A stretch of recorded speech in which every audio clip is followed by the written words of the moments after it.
Veteran Salute is sponsored by the DeVaughn James Injury Lawyers. A retired Air Force veteran was part of the ROTC program all through high school, so when he graduated, he signed up for the Air Force. As Gwen Bevel and photojournalist Nick Kiefer show us, Larry Emerson loved photography, and he thought that was what he would do in the service. If the Air Force had allowed him to go that way, he would have been sent directly to Vietnam. But the branch chose a different direction for him once they saw Emerson's scores in electronics. We have a saying in the Air Force, why'd you join the Air Force? Because my scores were high enough. And his high scores would eventually land Larry Emerson in Bitburg, Germany.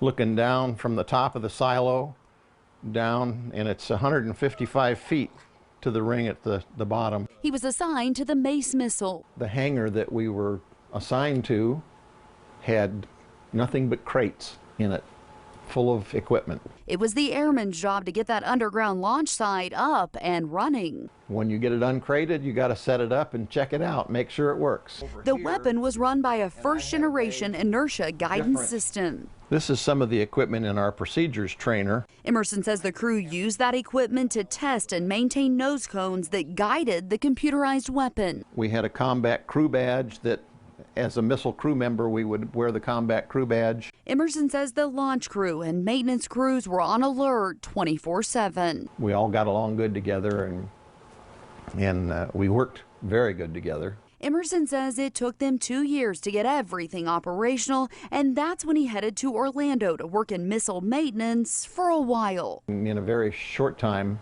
the maintenance supervisor decided he wanted me to be an instructor. He says when that base shut down, he was given a choice, and he chose to go back to Germany since it was one of only 2 places in the world that housed missiles. But he wouldn't be there too long. I was there when we started it up, and I was there when we shut it down. Emerson went on to spend more than a decade on the Titan system at McConnell, and he helped write course manuals for missile maintenance. You had to know where to plug it in. You had to know how to plug it in. You had to know which cable to put in first or second, because if you did them in the wrong order, you could screw things up. Due to his dedicated work on the crew and as an instructor, Emerson was selected to be part of an Olympic arena missile competition crew. We had a unique crew.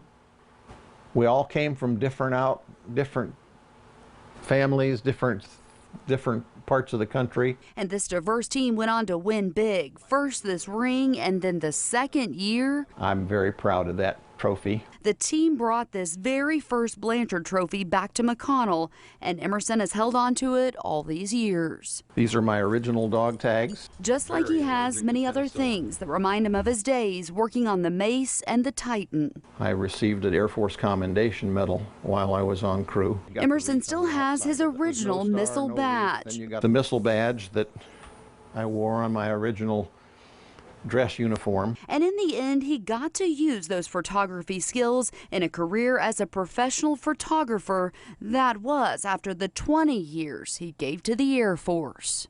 When Emerson returned to Germany the second time, he finally got to use those photography skills, setting up a makeshift studio and taking family photos of troops for only about $10. Here for you, Gwen Bevel, KSN News 3.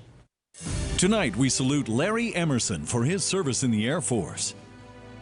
The DeVaughn James Injury Lawyers here with Tech Sergeant Larry Emerson, who served our country for 20 years in the United States Air Force. On behalf of all of Kansas, thank you for your service.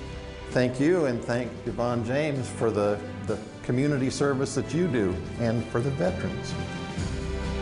Veteran Salute is sponsored by the DeVaughn James Injury Lawyers.